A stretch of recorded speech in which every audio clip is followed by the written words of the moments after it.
À 7h46, l'interview vérité d'Europe 1. Thomas, vous recevez ce matin Pascal Terrasse, député socialiste de l'Ardèche. Pascal Terrasse qui vient de plancher pendant 4 mois sur l'économie collaborative, autrement dit les Airbnb, Le Bon Coin et autres, et qui remettra son rapport ce soir à 18h à Manuel Valls.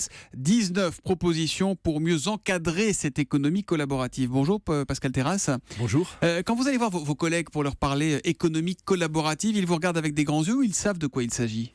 Très difficile, l'économie collaborative est très souvent prise pour l'économie sociale et solidaire, mais dès que j'évoque Airbnb, Blablacar, quand j'évoque Le Bon Coin, tout le monde comprend en effet que cette économie est bien présente sur notre vie quotidienne. Est-ce qu'on peut la résumer à l'ubérisation, autrement dit des services plus simples, plus accessibles, moins chers pour le consommateur, mais des travailleurs moins bien protégés ? Ça dépend ce que l'on met derrière le terme ubérisation. Moi je considère que l'économie collaborative c'est tout sauf l'ubérisation, et à terme d'ailleurs c'est la société Uber qui sera elle-même ubérisée. Non, l'économie collaborative c'est de l'économie du partage, partage de biens, partage de services. C'est une économie qui est aussi très protectrice de l'environnement.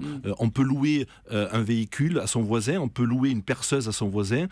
C'est aussi cette économie de l'échange. Donc je ne la vois pas comme l'économie dite d'Uber. Mais on a l'image d'une économie qui s'affranchit des règles ordinaires, notamment en matière de fiscalité, d'impôts. Est-ce que c'est vraiment le cas aujourd'hui ? C'est vrai, vous avez raison. Au fond, il y a aujourd'hui dans l'économie collaborative des professionnels qui font de cette économie un élément consubstantiel à leur pouvoir d'achat. Et puis à côté de ça, vous avez des particuliers qui sont là d'une manière très occasionnelle et qui travaillent très peu de temps. Ils améliorent leur pouvoir d'achat. Et donc il faut que d'un point de vue de la fiscalité, nous fassions vraiment la part des choses et la différence entre celui qui va avoir une activité régulière de celui qui aura une activité. C'est un seuil de revenus, c'est ça qui va faire la différence ? Oui, bien sûr, c'est un seuil de revenus, mais ça dépend de quel sujet on parle. Si on loue sa voiture, si c'est sa propre voiture, si c'est sa voiture personnelle par exemple, on va considérer que c'est quelque chose qui est très occasionnel. Si c'est son appartement, sa résidence principale, c'est pas la même chose. Voilà, c'est pas la même chose que lorsque l'on loue sa maison secondaire ou même des appartements. Donc il faut bien différencier l'un et l'autre. Alors parmi vos propositions, vous souhaitez que les sites eux-mêmes, comme le font déjà les banques, déclarent les revenus des usagers à l'administration. Oui, c'est à terme un peu cette idée. Au c'est fond, que moi je mets ma voiture en location, vous me la louez, c'est à moi de dire à l'administration, monsieur Terrasse, il m'a loué ma voiture pendant tant de jours, c'est ça ? Aujourd'hui, c'est à vous de le faire savoir à l'administration. Beaucoup ne le font pas. Demain, ce seront aux plateformes de faire cette information, de donner l'information directement donc au fisc, en sachant que c'est pas parce que on a de l'argent, parce qu'on va louer sa voiture ou son appartement, que nous sommes fiscalisés. Il y a toute une série de franchises et d'abattements dont les Français doivent connaître la réalité. On peut se dire, on peut avoir une crainte, c'est d'assommer de charges et de paperasse l'économie collaborative, de la surréglementer à la française en quelque sorte. Sûrement pas. Alors moi je suis vraiment dans l'inverse de cette situation. D'ailleurs je le dis très souvent à l'économie traditionnelle qui pointe du doigt l'économie collaborative en disant regardez ils ont moins de contraintes administratives. Et donc il faut les taxis par exemple. On voit encore il y a des blocages ce matin avec les VTC.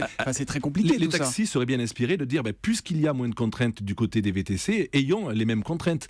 Aujourd'hui en France c'est toujours de la contrainte et de l'administration en plus. Essayons d'alléger les contraintes telles qu'elles sont aujourd'hui posées dans ce pays. Mais honnêtement, est-ce que vous pensez que demain, l'économie collaborative et l'économie traditionnelle peuvent cohabiter ? Est-ce que la première ne va pas cannibaliser la seconde ?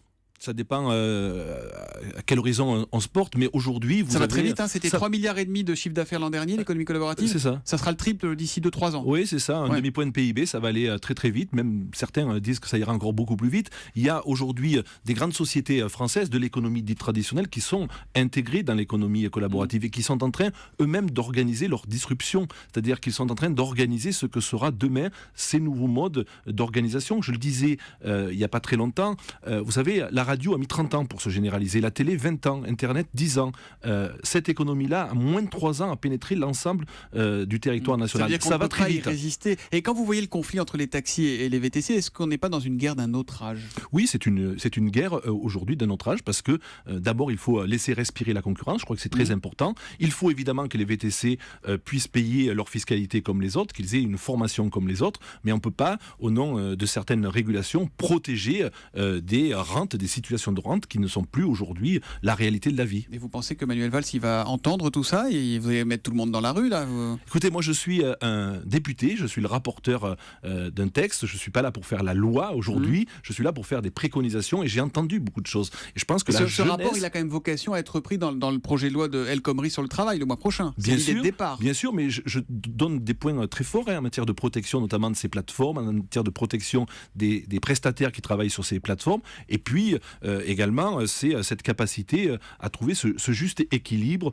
nécessaire à ce que l'économie fonctionne bien. On casse toute une série de points qui font qu'aujourd'hui on ne pénètre pas dans le marché du travail pour la jeunesse en particulier. Alors je me suis un tout petit peu renseigné sur vous, il paraît que vous êtes utilisateur de VTC, que vous avez loué une maison de vacances comme ça également sur des plateformes comme ça. Pourquoi vous utilisez l'économie collaborative vous ? Alors je l'ai fait tout simplement parce que j'étais dans le cadre de ma mission et je voulais voir comment ça fonctionne et donc j'ai essayé de faire un week-end entier avec l'économie collaborative. Ça marche du tonnerre. Je suis parti de chez moi avec Blablacar pour aller me rendre à Milan, à l'Expo universelle. De là, donc j'ai pris un taxi Uber à Milan, et puis ensuite j'ai loué. Donc on peut aujourd'hui organiser sa vie autour de l'économie collaborative. Est-ce que c'est pas l'économie du juste prix finalement, l'économie collaborative ? Est-ce qu'on n'en a pas marre de payer trop cher des services qui sont parfois pas très bien fournis, des hôtels trop chers ? C'est que les hôtels sont furieux contre tout ça, mais est-ce que c'est pas le juste prix qui va réguler tout ça ? Moi j'aime dire que l'économie collaborative c'est une sobriété heureuse, une sobriété volontaire. Comment on peut s'organiser aujourd'hui dans une société sans être